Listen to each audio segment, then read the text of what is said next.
Udah siap? Bang, bisa dijelaskan bang kedatangannya hari ini bang? Ya, selamat siang teman-teman, rekan-rekan wartawan. Terima kasih atas kehadirannya. Tentunya segala proses penegakan hak daripada Lufre Surabaya, kita butuh bantuan daripada teman-teman wartawan untuk meluruskan semua informasi yang beredar saat ini, di mana Pak Erik selaku manajer Lufre Surabaya akan bersama-sama dengan saya memberikan klarifikasi, meluruskan beberapa informasi yang mencuat akhir-akhir ini. Adapun kedatangan kami di sini adalah dalam rangka membuat laporan kepada pihak kepolisian terkait dengan pelanggaran dugaan tindak pidana pasal 27 ayat 3 tentang pencemaran nama baik.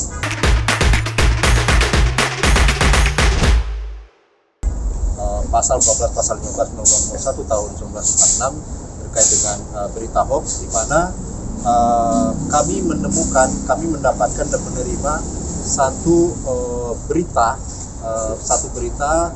yang tidak dapat diverifikasi asal usulnya, tidak dapat divalidasi siapa yang mengirimkan itu lewat email. Berita itu kami dapatkan lewat email, lalu kemudian terbroadcast lewat WA juga, di mana setelah kami telusuri kami tidak bisa menemukan secara valid siapa pengirim email tersebut. Lalu kemudian atas email tersebut dimunculkan satu tuduhan adanya match fixing yang dilakukan oleh Lufre Surabaya, sementara itu tidak dapat diverifikasi dan diklarifikasi. Nah, kami menduga bahwa email ini berisi berita bohong, tidak dapat dipertanggungjawabkan isinya.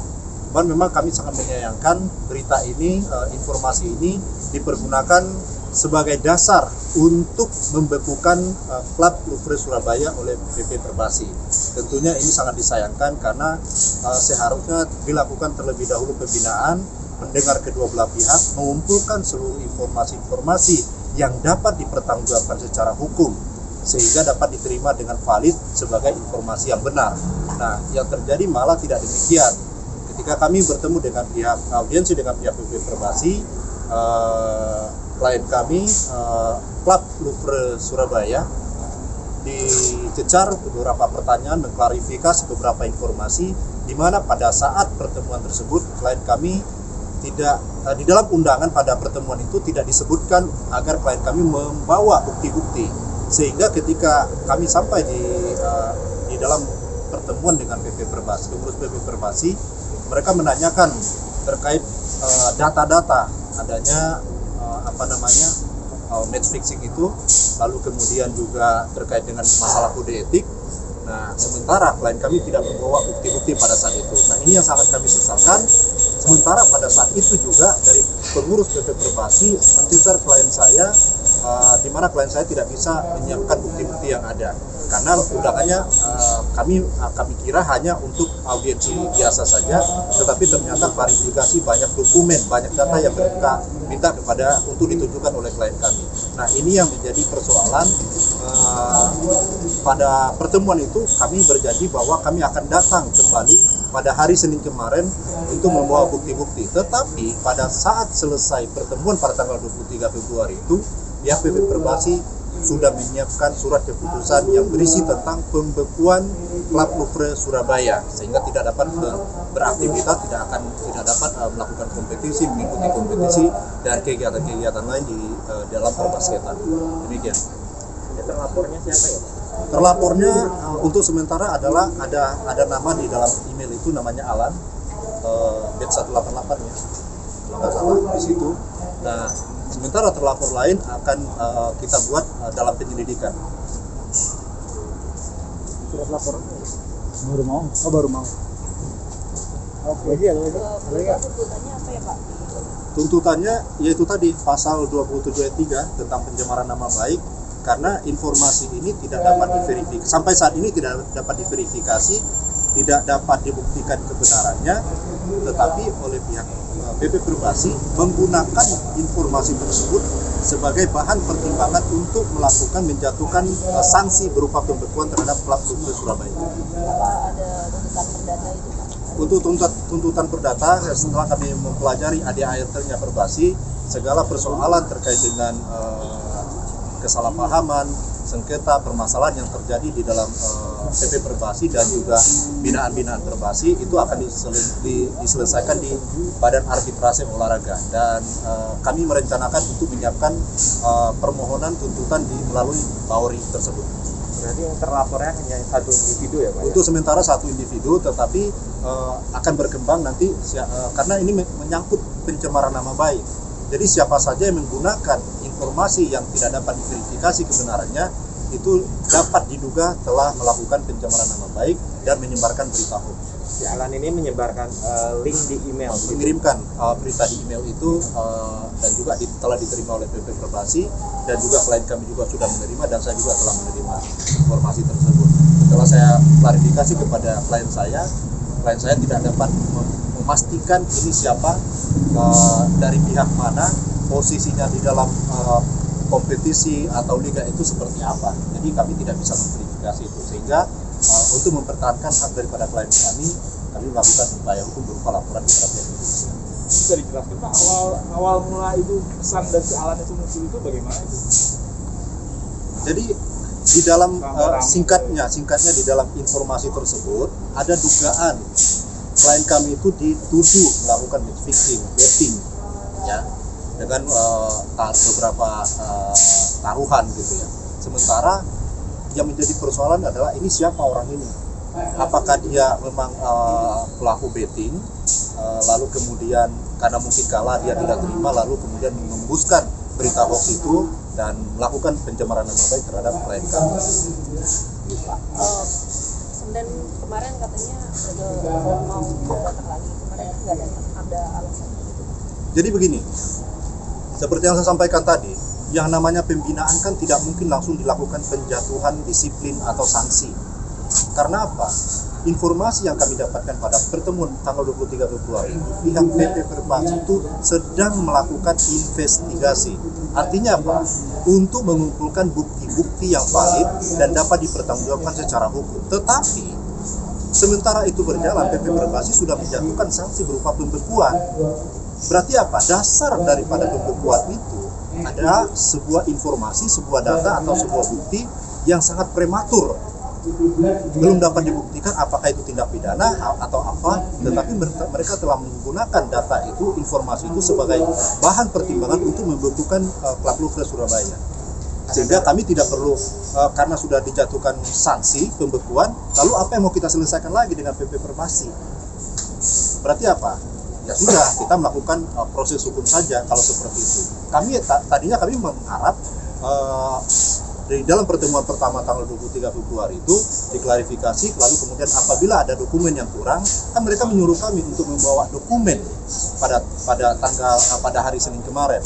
Tetapi setelah kami melihat kondisinya bahwa telah dijatuhkan sanksi pembekuan, lalu nggak ada gunanya lagi kita memberikan klarifikasi kepada PP Perbasi. Karena apa? Sanksi surat keputusan itu sudah merupakan isu hukum, sehingga tidak ada lagi yang perlu kami klarifikasi kepada PP Perbasi, karena PP Perbasi sendiri yang memutuskan untuk menempuh jalur hukum dengan cara menerbitkan SK itu. Kalau bukti-bukti dokumen dari Louvre sendiri bagaimana Pak? Apakah sudah ada atau bagaimana? Bukti-bukti dari Louvre sendiri sudah ada, beberapa bukti sudah kita verifikasi, sudah kita kumpulkan juga, dan itu akan kita pergunakan untuk di dalam proses perkara. Ke Bauri sendiri nggak Pak? Bauri ya mungkin minggu depan kami akan siapkan permohonan untuk ke Bauri. Pak, di pertemuan pertama dengan Perbasi kan disebutkan Perbasi meminta klarifikasi data-data terkait dugaan match fixing itu. Apakah dari Louvre punya data-data itu Pak? Jadi begini, di dalam undangan yang dikirimkan oleh Perbasi, PP Perbasi kepada klien kami tidak menyebutkan agendanya apa. Tidak memerintahkan klien kami untuk membawa bukti-bukti. Sehingga ketika kami datang ke sana, tidak ada bukti yang kami bawa. Karena kami merasa bahwa ini hanya semacam audiensi untuk memberikan keterangan yang sifatnya singkat, yang tidak terlalu mendetail sampai ke bukti-bukti, sehingga tidak ada yang dapat kami tunjukkan di sana selain daripada apa yang dipegang oleh klien saya melalui handphonenya. Tapi sebenarnya Louvre punya nggak data-data bukti atau Louvre punya data-data bantahan dugaan match fixing itu? Untuk match fixing, makanya kan kita mengambil langkah hukum ini untuk membuktikan apakah match fixing itu dilakukan oleh Louvre atau tidak. Karena informasi ini dihembuskan oleh sebuah sumber yang tidak dapat diverifikasi validitasnya dan dapat dipertanggungjawabkan, sehingga ya mau nggak mau kita harus mengambil langkah hukum biar pihak penegak hukum yang menelusuri itu informasi dari mana. Karena sekarang di dunia teknologi yang makin maju ini, kita tidak dapat bisa memverifikasikan apakah data informasi ini valid atau tidak. Yang paling fatal adalah jika informasi ini tidak valid dan berita hoax, sementara itu sudah dipergunakan oleh pihak PP Perbasi sebagai bahan pertimbangan untuk membekukan plat Louvre Surabaya. Ini kan fatal. Harusnya kan dibuktikan dulu validitasnya, baru dijatuhkan sanksi. Kan PP Perbasi kan berfungsi sebagai pembina gitu. Seharusnya membina, mengarahkan, mengingatkan jika ada pelanggaran yang dilakukan oleh Louvre Surabaya, tolong diingatkan dong. Tetapi ini langsung dijatuhkan sanksi. Ini kan dari mana? Proses penegakan hukum kita kan ada persidangan sebelum menjatuhkan hukuman. Tapi ini PP Perbasi dengan arogannya langsung menjatuhkan sanksi pembekuan kepada pihak plat Louvre Surabaya.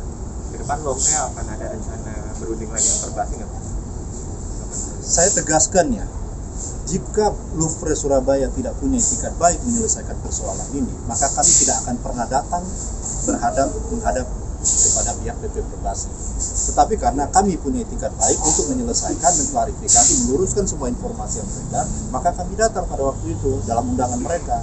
Tetapi ketika kedatangan kami ini, pihak PP Perbasi sudah bertindak seperti penyelidik dan penyidik gitu, melakukan kewenangan penyidikan dan penyelidikan, di mana kewenangan ini kan adalah kewenangan pihak penegak hukum. Nah, ini yang sangat saya sayangkan pada waktu itu, sehingga klien saya tidak cukup waktu untuk memberikan bukti-bukti yang ada, tetapi langsung dijatuhkan sanksi.